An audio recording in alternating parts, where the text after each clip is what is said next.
ભારતીય જનતા પાર્ટીના જે સાંસદ છે ત્યાંના તેમણે પણ પોતાની પ્રતિક્રિયા આપી છે, એ પણ સાંભળી લઈએ। 35 વર્ષ જેટલા થઈ ગયા રાજકારણમાં અને સાથે જ સાંસદ છો તમે। 1998 થી સાંસદ। જી, તો 1998 થી 2024 નો સમય, ઘણો બધો સમય થઈ ગયો।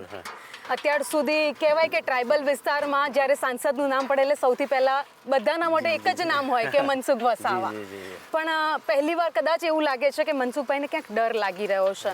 આ પહેલી વાર એવું થઈ રહ્યું છે, પડકારજનક લાગે છે કે કોઈ ડર નથી મારા મનમાં, એવું કોઈ ડર નથી। આખા જિંદગીમાં ક્યારે હું ડર્યો જ નથી।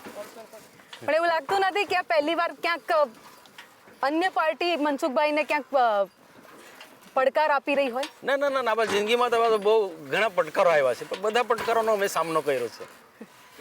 ચલો આગળ વાત કરીએ તો તમે દાવો પણ કર્યો છે, જીતનો દાવો કર્યો છે। બિલકુલ। તમે જાહેર મંચ પરથી એવું કીધું છે કે કોઈ પણ મારી સામે કેમ ના આવી જાય। બિલકુલ। તમે તમારા વિપક્ષની વાત કરી લઉં તો ચૈતર વસાવાની તમે વાત કરીને એવું કીધું હતું કે 2-3 શબ્દોનો પણ ઉપયોગ કર્યો હતો કે ડફોળ હોય, પછી જેને સમજ નથી એવા લોકો રાજકારણમાં છે, પણ એની જે સાયલેન્ટ રેલી છે એ કદાચ મનસુખભાઈને ક્યાંક ડરાવી રહી હોય અંદરો અંદર, અને એટલા માટે મનસુખભાઈ આવા નિવેદન આપે છે? ના ના ના, એવી તો ભૂતકાળમાં એવી સાયલેન્ટ રેલી ઘણી બધી નીકળી છે, અને જે પહેલાની જે સ્થિતિ કરતાં હમણાં તો વર્તમાનમાં ઘણું બધું સારું છે। ને હું એટલા માટે કેટલીક વખત કે નરેન્દ્રભાઈ માદે ચૈતરભાઈ બોલ્યા કે પ્રધાનમંત્રી મારી સામે આવે, રાહુલ ગાંધી મારી સામે ચૂંટણી લડવા માટે, તો તેવા સમયે એક પરિપક્વ વ્યક્તિ તરીકે નરેન્દ્રભાઈ મોદીને પોતાની જાતે એ સરખાવી ના શકે, એટલા માટે કેટલાક શબ્દો મારે પ્રયોગ કરવો પડેલા। બાકી મને ચૈતર વસાવા કે આ પાર્ટીથી કોઈ ડર નથી।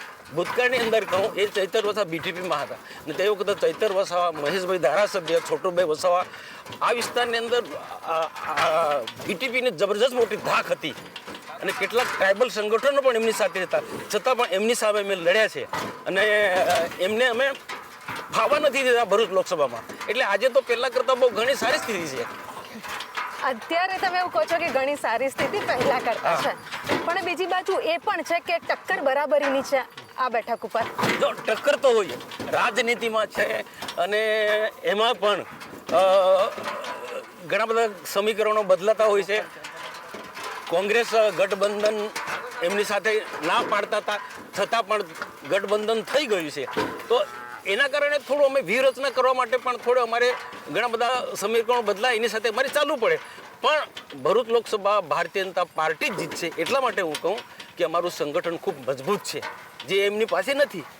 ચૈતર વસાવા કે આપનું સંગઠન એક સીમિત એરિયામાં છે, ડેડિયાપાડા કે સાગબારામાં, બાકીની જગ્યાએ નથી।